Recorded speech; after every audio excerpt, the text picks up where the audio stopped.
Good evening, Web 210.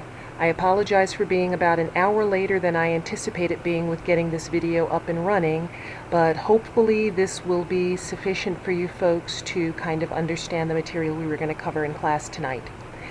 This video that I've got up right now is literally just going to be a brief introduction, kind of let you know what we can expect covering material this evening. I'm going to have separate videos for the two chapters we were going to cover. So tonight we're going to go through chapters 5 and 6. I highly recommend that you read these chapters and go through the practice activities. The information covered in these chapters are really key foundation concepts, and if you find yourself struggling with this information, you're going to probably continue to find yourself struggling with it as the semester progresses, and that's going to be problematic. So be certain that if you've got any questions, you write them down, you have them ready for me for class next week. I'll open the floor to questioning for the first 15-20 minutes or so, and then we'll move on to talking about the box model next week. I only have one chapter that I'm covering. So, what exactly are we talking about this week?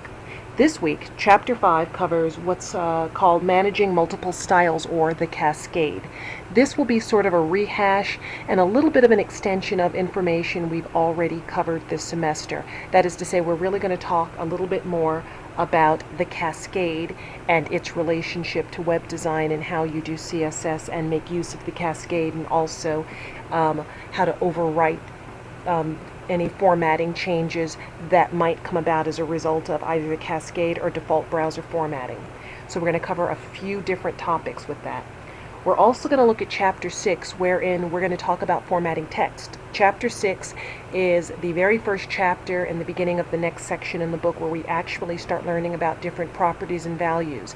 Moving forward from Chapter 6, you'll be given less and less and less information with your projects, and it will be expected that you simply understand the properties and the potential values well enough to be able to complete cascading style sheets on your own.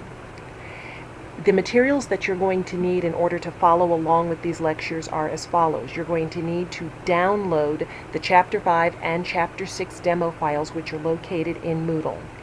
You are also going to need to go out on the web and do a Google search for normalize.css and download that file, because we're going to use that in Chapter 5. So I think that's really pretty much it. I'm going to end this video now so that you have the opportunity to go get the files, get whatever information you need. I don't anticipate either of these parts of the lecture taking longer than 15 minutes. This is going to be a quick and dirty overview without a lot of room, obviously, for questioning or anything like that. But hopefully it'll get you enough information to get started and fill in some of the gaps. So, without any further ado, I'm going to say see you in just a minute, and I'll see you once you get all the files that you need and are ready to start working on Chapter 5.